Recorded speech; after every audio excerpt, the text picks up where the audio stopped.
Hoje vamos meditar na parábola do filho pródigo. O texto diz que o filho mais moço chegou ao pai e falou: Pai, me dá a parte da herança, que eu vou embora daqui. Em resumo, né? E o pai pegou e dividiu a terra e deu para o filho. Nesse contexto aqui espiritual, nesse contexto aqui trazendo para a realidade espiritual, esse pai é Deus. E quando o filho pede: Pai, me dá a minha herança, é como se as pessoas hoje dissessem para Deus e falavam assim: ó, eu não preciso mais do Senhor, eu não quero mais o Senhor. Porque o testamento que era deixado para os filhos, a herança que era deixada para os filhos, só era passada para os filhos depois que o pai morre. Então, quando as pessoas hoje renegam a Deus, elas estão com seus gestos mostrando: para mim, eu quero que o Senhor morra. O Senhor já deveria ter morrido. O Senhor está me atrasando. É isso que quer dizer quando a pessoa ouve a palavra de Deus e vira as costas para Ele. Não com palavras a pessoa diz isso, mas a pessoa diz isso com gestos. E quando o filho aqui pede o pai pega e dá. Na realidade, de verdade, trazendo para o mundo aqui, se o filho chegasse no pai, o pai: ó, vem minha parte que eu vou te dar. O pai ia falar o quê? Você não tem nada aqui ainda não? Eu não morri ainda. Como é que você quer exigir alguma coisa que você não tem? Mas, como o contexto que é espiritual, o pai dá. Por quê? Porque Deus não quer ninguém perto dele por obrigação. Deus não quer ninguém perto dele por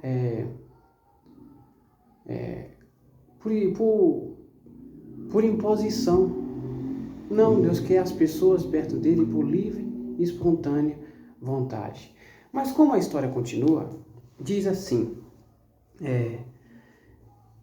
depois que ele sai da casa, diz assim: e havendo ele gastado tudo, houve naquela terra uma grande fome e começou a padecer necessidades. Primeira coisa que a pessoa começa a sofrer quando ela sai da presença de Deus é a necessidade. Não uma necessidade financeira, mas uma necessidade espiritual. A pessoa começa a viver com a falta de esperança, com a falta de fé, com a falta de confiança. A pessoa começa a entrar em um caminho que ela não sabe onde vai dar. É sozinha, solitária e insatisfeita. Assim é uma pessoa que se afasta de Deus. Ela começa a padecer essas necessidades espirituais. E seguindo,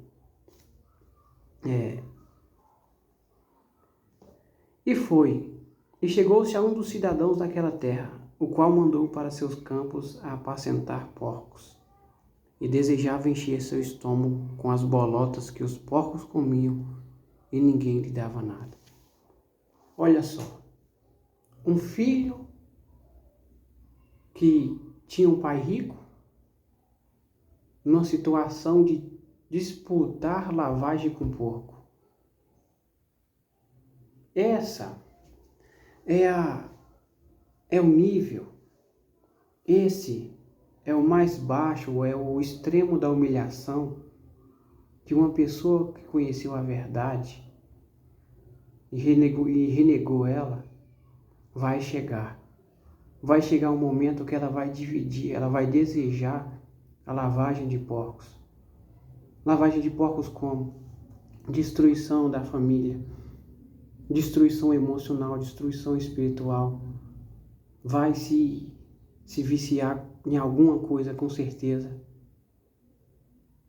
A pessoa que antes tinha honra, ela perde tudo porque ela decidiu se afastar do pai. E hoje se vê muitos casos de pessoas que um dia conheceram a Deus, um dia conheceram a verdade e saíram da presença dele. Hoje estão curtindo lavagem de porcos. Mas há uma boa notícia para essas pessoas. E é essa aqui, ó.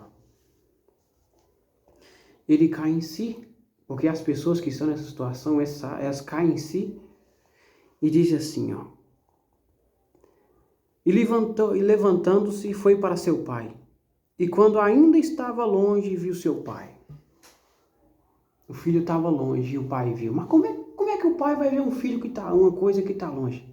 Porque o pai esperava. O pai esperava, o pai ansiava, o pai tinha esperança que o filho um dia voltasse para a presença dele. O pai tinha esperança, mesmo que ninguém acreditava, mesmo que o outro irmão que não apoiava ele, que não queria que ele tivesse recebido o perdão, mesmo essas pessoas que torciam contra ele, o pai esperava, o pai desejava. E quando o filho veio reconhecer um arrependido, ele diz assim: Pai, pequei contra o céu e perante ti, já não sou digno de ser chamado seu filho. Mas o pai disse ao seu servo, olha só, o pai não queria nem ouvir a desculpa dele, o arrependimento dele. Pelo simples fato de ter voltado para casa, se arrependido, o pai falou assim, ó, vamos fazer uma festa. Vamos fazer uma festa. É assim que acontece com aqueles que estão perdidos, com aqueles que estão em pecado. Deus tá ansioso para fazer uma festa para você. Deus está ansioso para fazer uma festa para você que está perdido e que quer voltar. O pai aqui via de longe. O pai aqui ansiava pela volta do filho.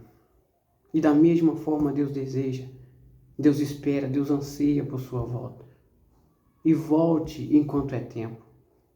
Se arrependa, volte. Busque ler a Bíblia, busque entender, busque praticar, busque se envolver com Deus.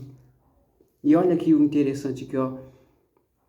Trazei depressa a melhor roupa,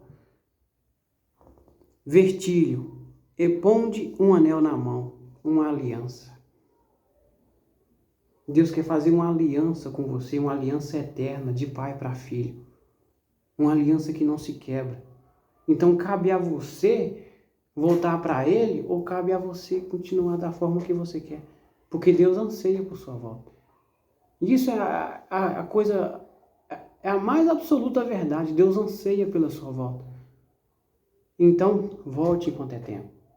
Ainda dá tempo. Larga o que é errado.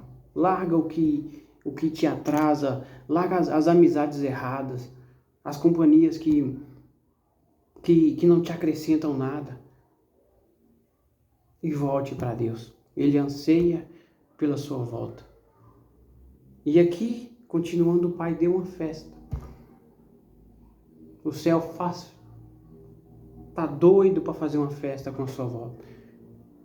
Deus tá, ansioso para fazer uma festa com a sua volta. Só falta você se arrepender e voltar. O filho pródigo, ele sabia a condição que ele estava. Mas mesmo assim, mesmo sabendo a condição que ele estava, ele teve que ir ao pai. Então não perca tempo. Vá até o pai. E essa é a palavra de hoje, que Deus abençoe a cada um.